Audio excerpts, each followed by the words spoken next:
In 1995, I was a novice union lawyer in San Francisco. I got sent down to New Orleans to defend metal trades workers organizing the Avondale shipyards. And it felt kind of hopeless. I was just a kid. I didn't really know what I was doing, and this was definitely hostile territory. But let me back up. You see, I grew up in New Orleans. In the 70s, I went to the Newman School, and every day I'd walk past statues of Robert E. Lee, Jefferson Davis, and Stonewall Jackson. And I'd look up, and the sky was blotted out by these hideous monuments. And in history class, I'm like, what the fuck, man? Why are these monuments to slave-owning traders still up? And I'd hear this. General Lee was a good and decent man who fought for the lost cause. He represents everything that was noble in Southern culture. And I said, well, yeah, Erwin Rommel was a kind and decent Nazi tank commander. You gonna put up a statue to him? And 5 minutes later, in detention hall, I decided who my Civil War hero was gonna be. This guy, David Farragut, commander of the Union Navy, who, like me, was from New Orleans. He was one of the many Southerners who stayed loyal to the Union, like George Henry Thomas of Virginia, who held the Union line at Chickamauga. And like me, David Farragut was a middle-class kid from a family of civil servants who did not own slaves. And like me, I just know he never got a date because he wasn't some kind of rich kid who got invited to the plantation parties. So, like me, after he goes off to college, a war breaks out to decide whether the people that dissed him in high school get to keep enslaving other people. And that's not a hard choice, is it?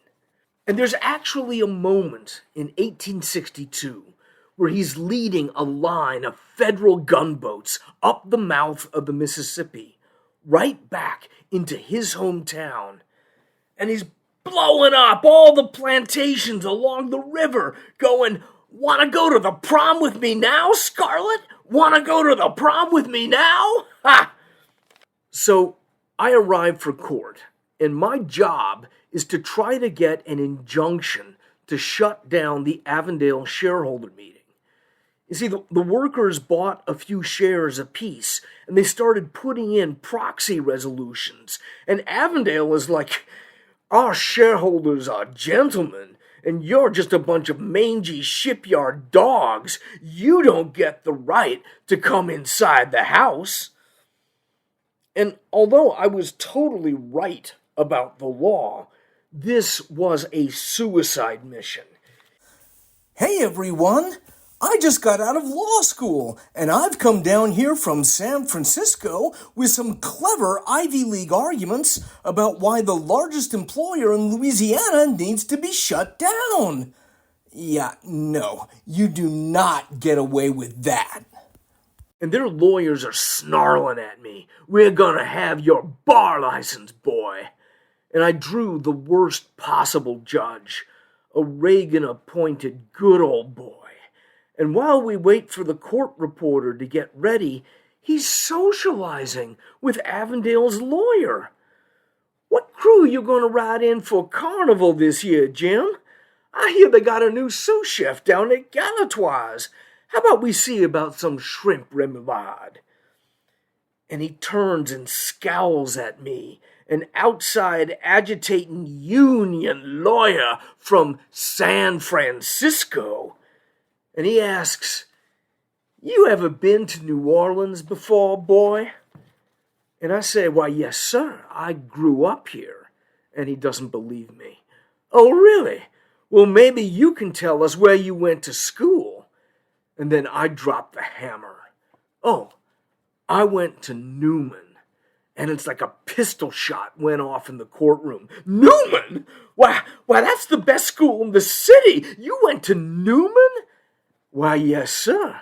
Valedictorian, 1979. And Avondale's lawyer's panicking. He's going, why, I'm just an old country boy from Baton Rouge. I don't think I could have gone to Newman. And the judge is going, why, you must know Bobby Godshaw's boy. What's his name? Pepper. Pepper Godshaw. God, what an asshole. Why, yes, sir. Pepper Godshaw. We were classmates. And the court reporter says she's ready, and I begin.